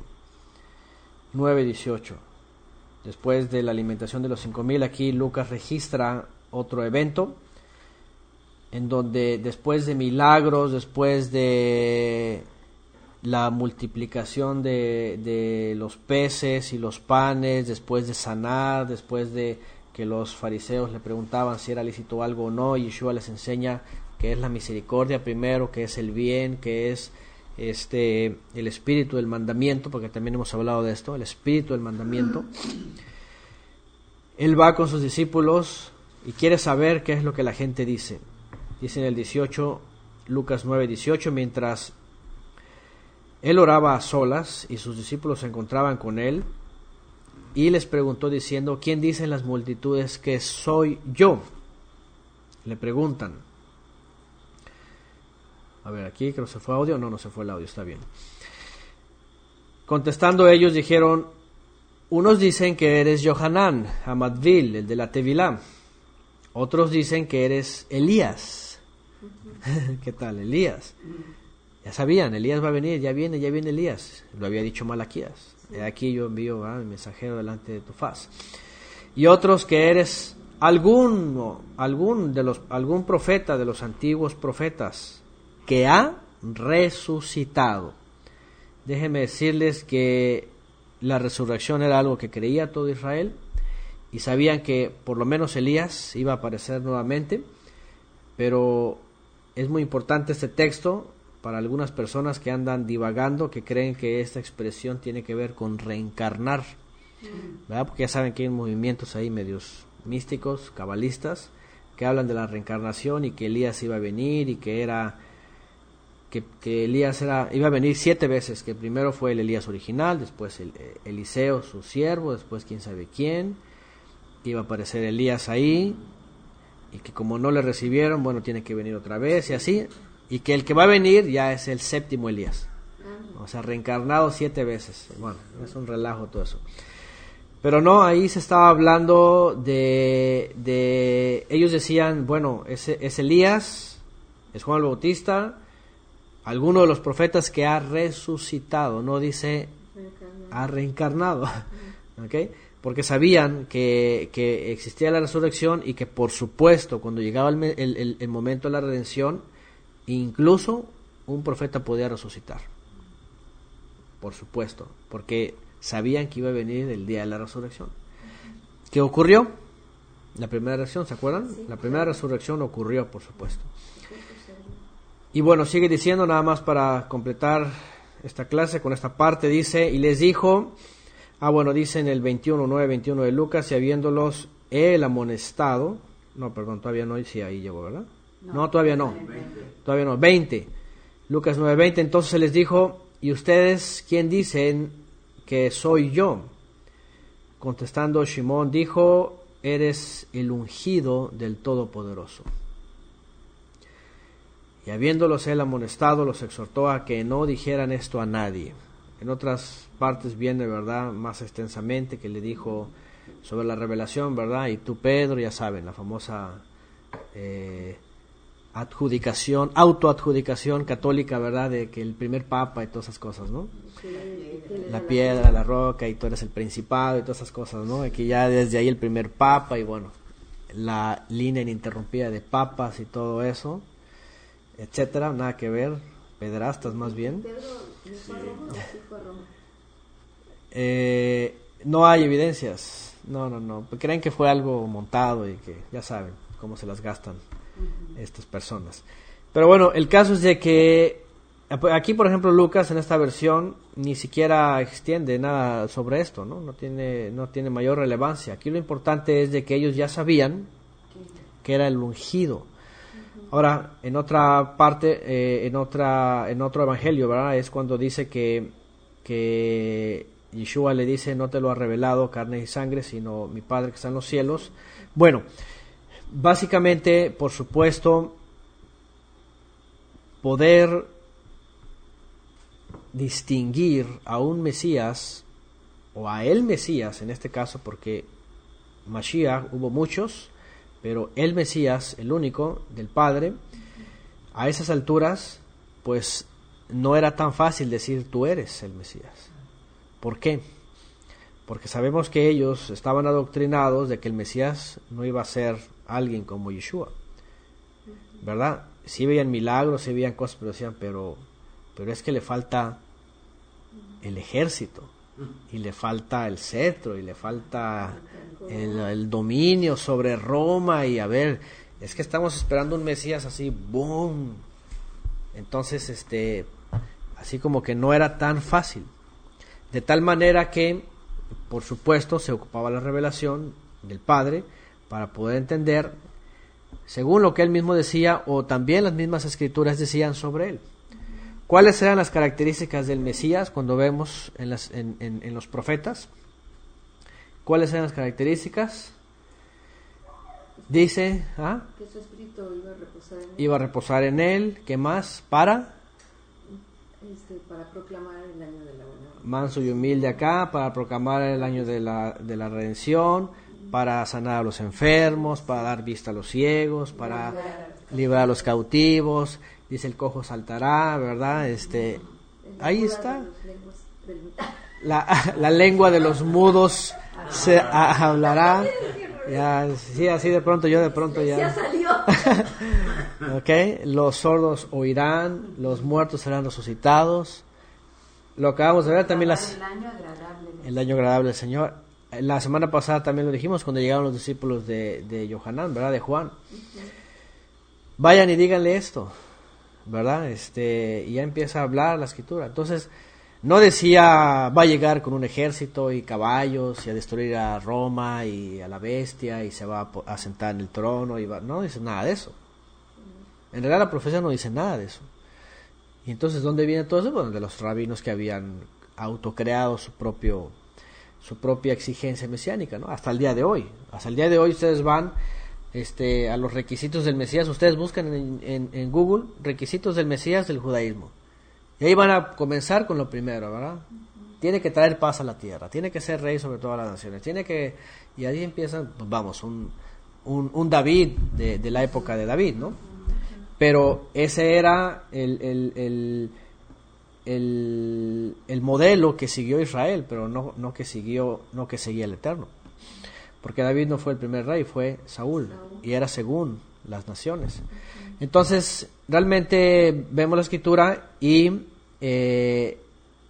ellos estaban esperando lo que les habían enseñado, pero solamente por la revelación.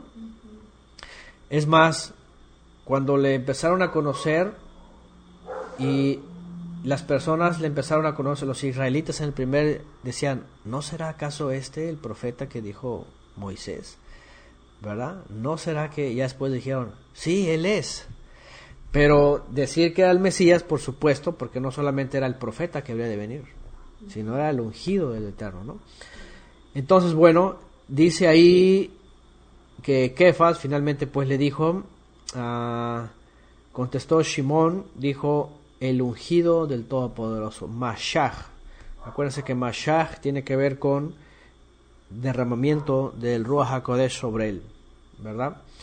En el concepto de Christos, en griego, dicen que tiene que ver con untar o frotar, no necesariamente derramar, no que caiga sobre, sino tomar algo y untarlo, ¿no? O frotarlo. A veces los conceptos cambian.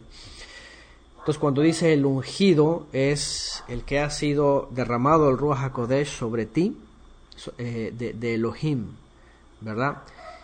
Y después dice, y habiéndolos él amonestado, los exhortó a que no dijeran a nadie. Todavía les dice, no le vayan a decir a nadie, calladitos. ¿Ah? Todas esas exigencias se perdieron entender la magnitud del reino que se esperaba, ¿no? Sí, por supuesto. Sí, imagínense cuando Kefa lo dice por revelación. Kefa lo dice por revelación. ¿Qué habrían pensado los otros? ¿Y el reino? Sí. ¿Y el cetro? Sí. ¿Verdad? Y aquel que supuestamente esperaba los dineros, ¿verdad? ¿Y la tesorería? ¿Verdad? Andaba con la bolsita y nada más esto. Y la secretaría, ¿verdad? Y aquellos que se peleaban por el lugar, ¿verdad? Y entonces nosotros... No era congruente ni nada. No. Entonces, y les dice, no lo vayan a decir a nadie, dice que los amonestó. Y les dijo, no digan nada. Dice por acá el presupuesto, ¿verdad? Anual, y a ver, vamos a las finanzas. Sí. Y sigue diciendo, y él les dijo, el Hijo del Hombre, ahora, agrega todavía, cosa que para ellos era así como que va a padecer, ¿no? Aunque ya después se les abrieron los ojos, por supuesto. Dice 9:22 de Lucas, y él les dijo, y el Hijo del Hombre además debe de padecer mucho, padecimiento, ser rechazado por el Sanedrín, los ancianos, por los principales ministros y por los escribas. Además, ellos le van a dar muerte.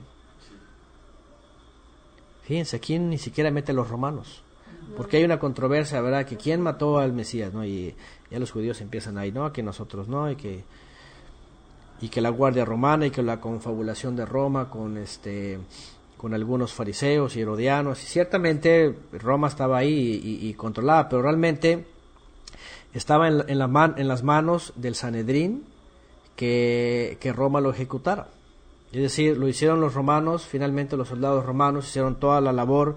Ahora sí que el hecho, la ejecución la llevaron ellos, pero básicamente inició dentro de las autoridades, como dice aquí Yeshua, judías, ¿verdad? O sea, básicamente fueron ellos.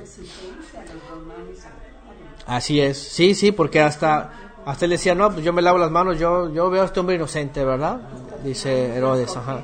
Sí, y sí, le debemos coger y, bueno, realmente sí, y era esto, era importante reconocerlo. Ciertamente también estuvo Roma ahí, estuvieron los gentiles, lo laceraron, lo escupieron, sí, ¿verdad? Pero sí estaban las autoridades judías también. Ahí dice, ahí Yeshua lo dice, es necesario que el Hijo del Hombre padezca, sea rechazado por el Sanedrín, sea rechazado por los principales ministros, por los escribas, que eran los levitas, que eran los que interpretaban la Torá, pero también agrega, pero al tercer día resucitar,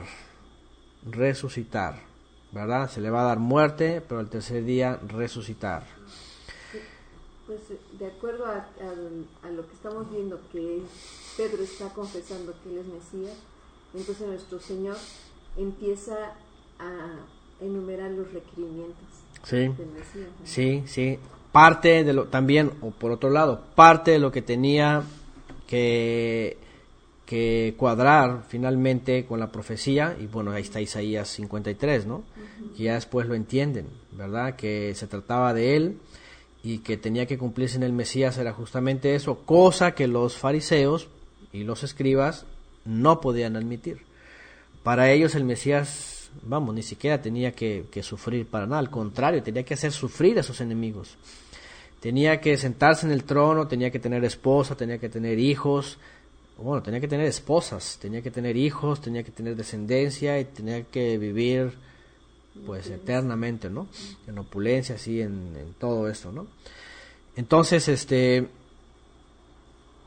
además agrega su muerte, su resurrección, y les decía, también dice en el 9:23, decía entonces ante todos, el que quiera venir y seguirme tiene que negarse a sí mismo, tiene que negar hasta su vida, ¿verdad? Tome su madero cada día y sígame. Esto era cargar también con el oprobio de la gente del mundo. Básicamente el concepto de tomar un madero en el primer siglo era autodeterminarse a la condenación por causa de algo. O sea, tomar el madero quiere decir ya estás entregado al matadero, ¿no? Ya quiere decir, ya tienes tu destino, ya elegiste tu destino. Y cuando dice toma tu madero y sígueme, quiere decir estás entregando tu vida en este momento para que en cualquier momento, por causa de la verdad, se te sea quitada. Seas llevado a la condenación. Es negarse, es entregarse, básicamente es entregarse totalmente, ¿no?, a Él. Y sigue diciendo, cada día y sígame, cada día. No dice en Shabbat, no dice en las fiestas, no dice de pronto, dice todo el tiempo. Es una autonegación y una entrega para servir al Eterno a través del Mesías, a través del Rey que puso. Dice, porque el que quiere salvar su vida la va a perder, pero el que pierda su alma, vean, por causa de mí, la va a salvar. El que quiera salvar su alma la va a perder, dice primero. ¿Y qué es esto? Bueno, es el que, terrenalmente hablando, ¿no?, el que quiera librar los sufrimientos, el que quiera librar el padecimiento. Por eso decíamos también la semana pasada sobre el sacrificio, ¿no? Cuando dice que somos sacrificios vivos, ¿no?, día a día. Y decíamos, si nuestra vida está en peligro por causa de la fe, tenemos dos: salvarla temporalmente, si no, yo no tengo nada que ver con eso, y que eso nos va a llevar finalmente a perder nuestra verdadera vida, o decir, mi vida es de Él, y si me quitan mi vida temporal, pues tengo una eterna de Él, ¿no? Entonces, eso es lo que está diciendo aquí Yeshua. Más bien lo que estaba diciendo es, aquí se trata de vida eterna o de muerte eterna. Por causa de mí la salvará. 25, porque qué provecho obtendrá un hombre si ganara el mundo entero, pero perdiera su alma o sufriera pérdida.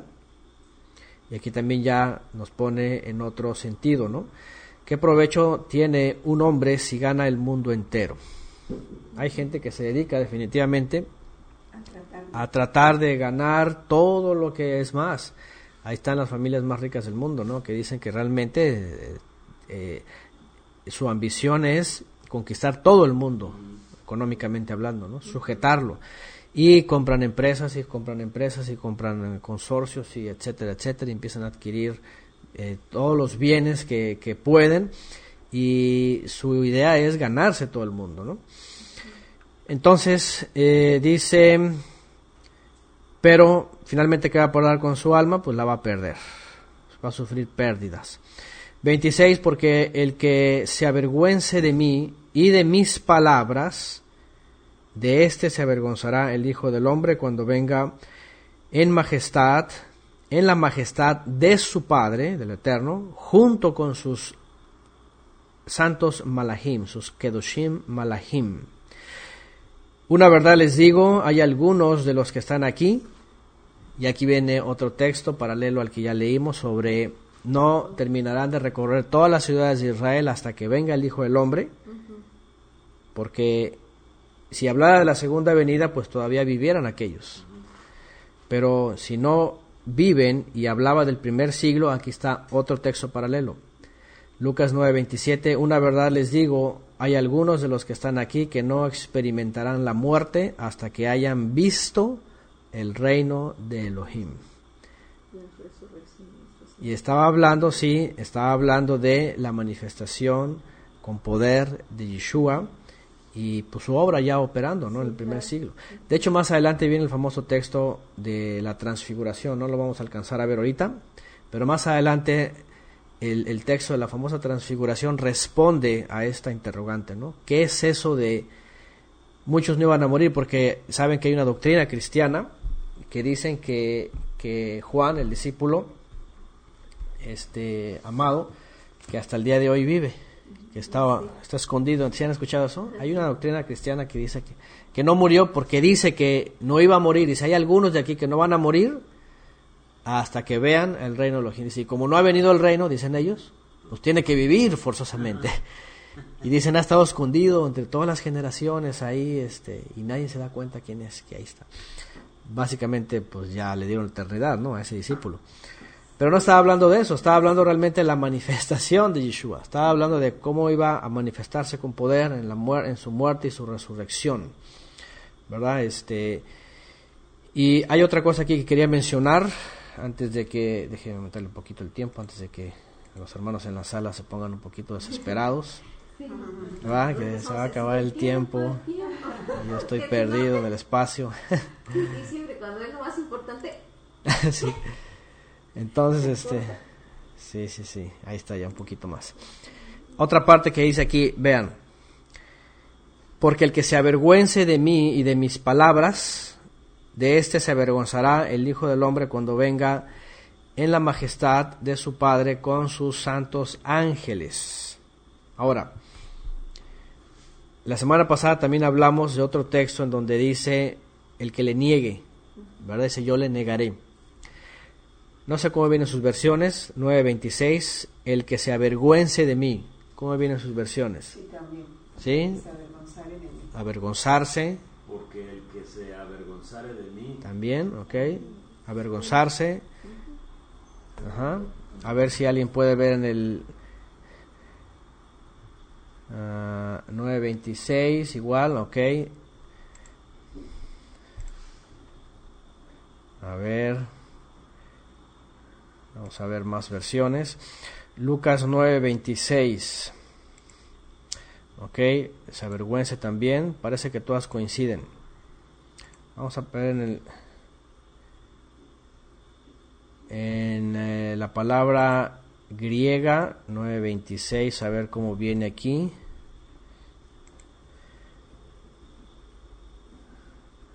Ok, el que se avergüence, todas dicen igual.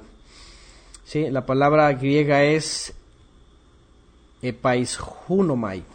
Órale, es una combinación de dos, epi y aishunomai. Avergonzarse por algo, vergüenza. Ahí está, así bien sencillito. ¿Qué significa esto? Avergonzarse del Mesías.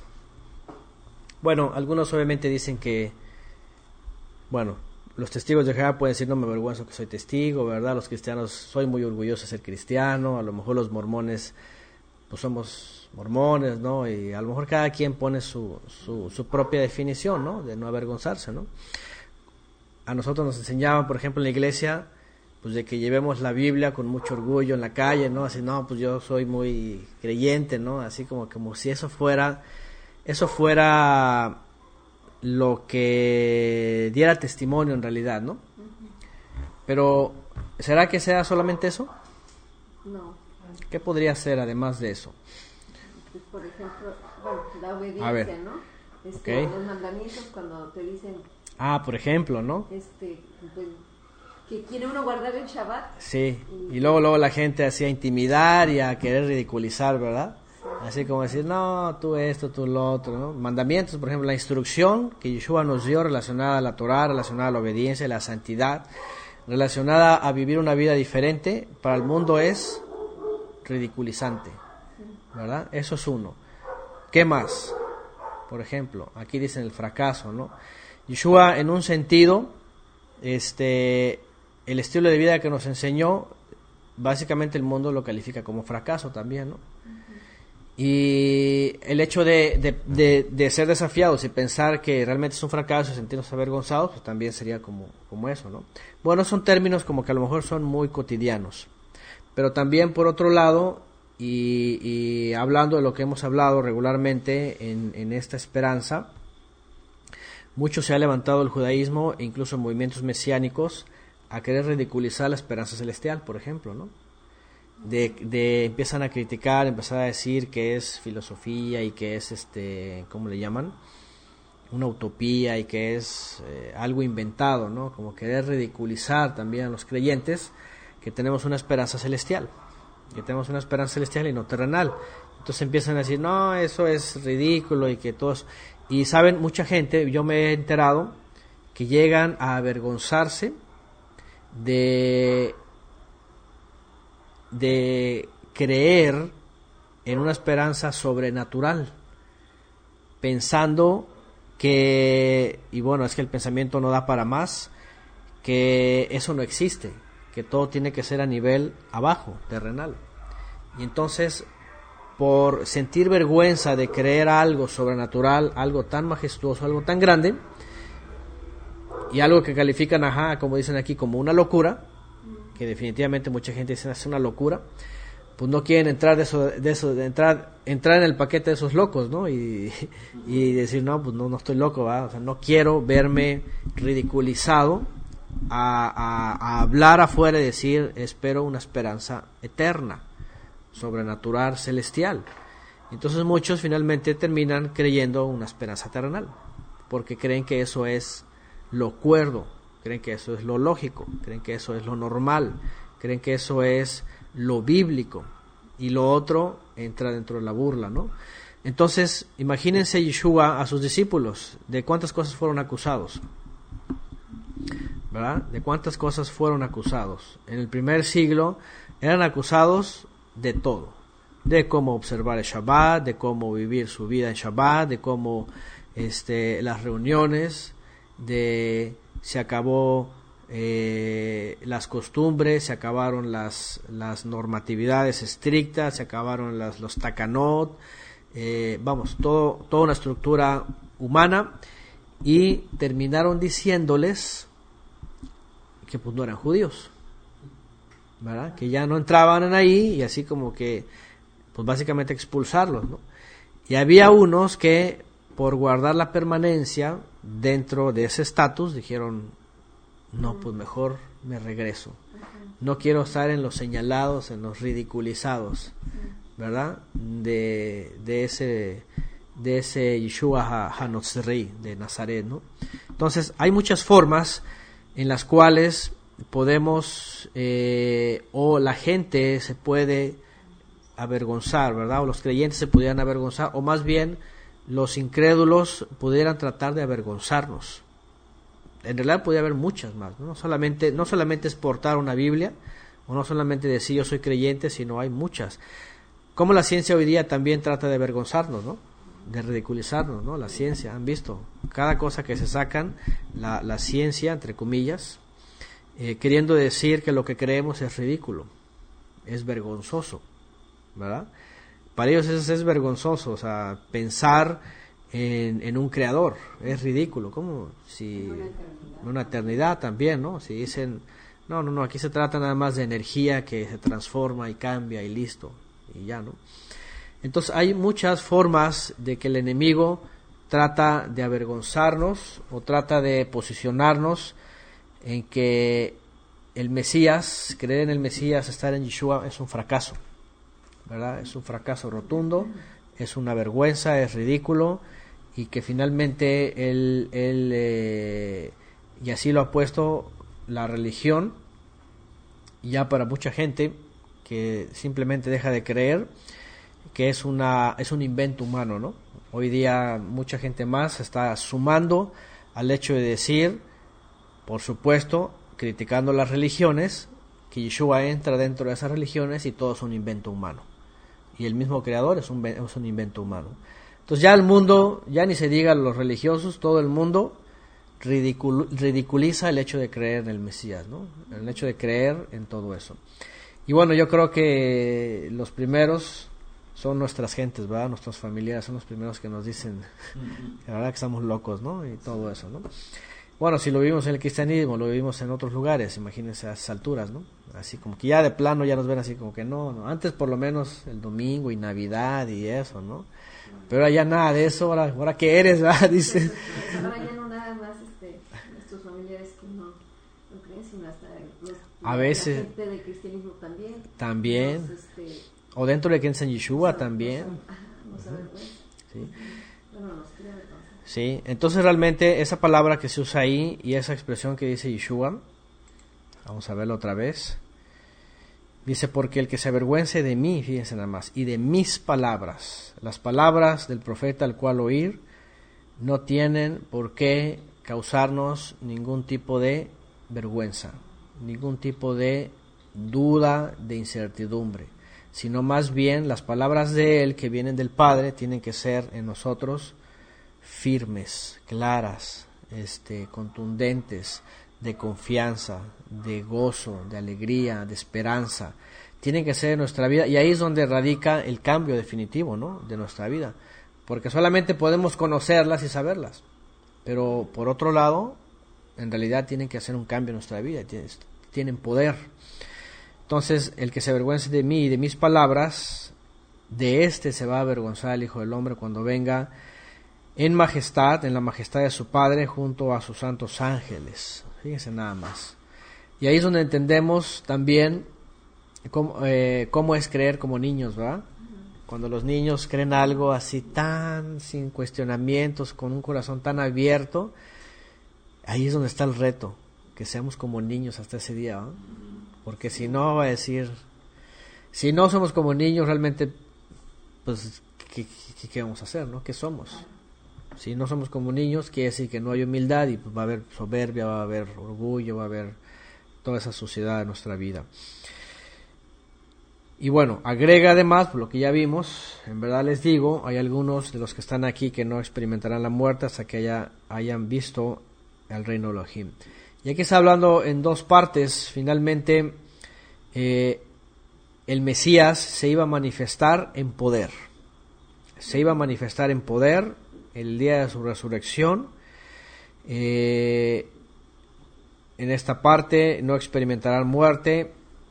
Y hubo un discípulo que se avergonzó de Yeshua. ¿Ah? El famoso Pedro, que siempre anda, Pedro esto, Pedro el otro, Pedro por aquí, Pedro por allá, y pobre, le agarró ahí la situación. No soy de él, lo juro, casi, ¿verdad? Y después, sí, juró diciendo no. Y después dice que le remordió la conciencia y se sintió tan mal. ¿Ah? Imagínense nada más. Además porque dice que lo vio de ojos. Sí, imagínense así el nudo en la garganta. ¿Va?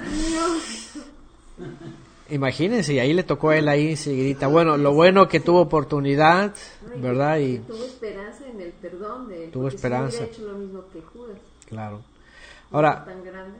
Y lloró, así dice aquí, que lloró también con amargura, ¿verdad? Bueno, eso mientras estamos en vida, pero cuando regrese el Mesías, ahí ya no va a haber forma de soy como Pedro, ¿verdad? Perdóname. Realmente ya es el tiempo en donde esas experiencias nos enseñan a nosotros que pues definitivamente tenemos que estar bien firmes, ¿no? Y aunque Yeshua ya les había dicho, no teman por el que mata el cuerpo, ahí Pedro temió. Ahí le dio miedo y dijo, no, primero mi pellejo y después la fe. y negó, y vea nada más, ¿no? Y el que estaba ahí, el que había dicho, tú eres el ungido del Todopoderoso. Entonces, eso nos llama también a nosotros pues, para no confiarnos demasiado y no decir que ya estamos bien firmes, sino que más bien el que diga que esté firme, como dice la Escritura, mire que no caiga.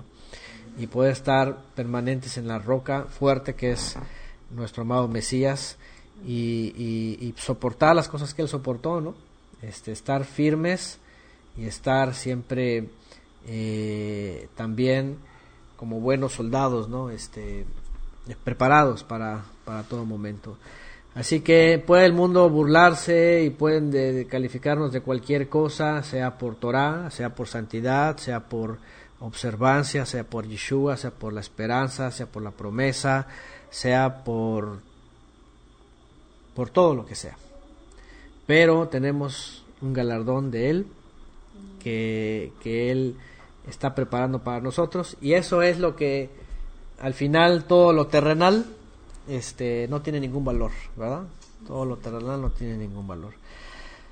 Bueno, de esa manera por ahora en esta clase concluimos, y así vamos a ir viendo otros más textos más adelante. Y que si ya hemos visto y presenciado el reino de Elohim, pues no tengamos temor ni avergonzarnos, y esperemos la manifestación finalmente del Mesías y su reino eterno en la eternidad, algún día muy cercano, muy cercano, que así sea.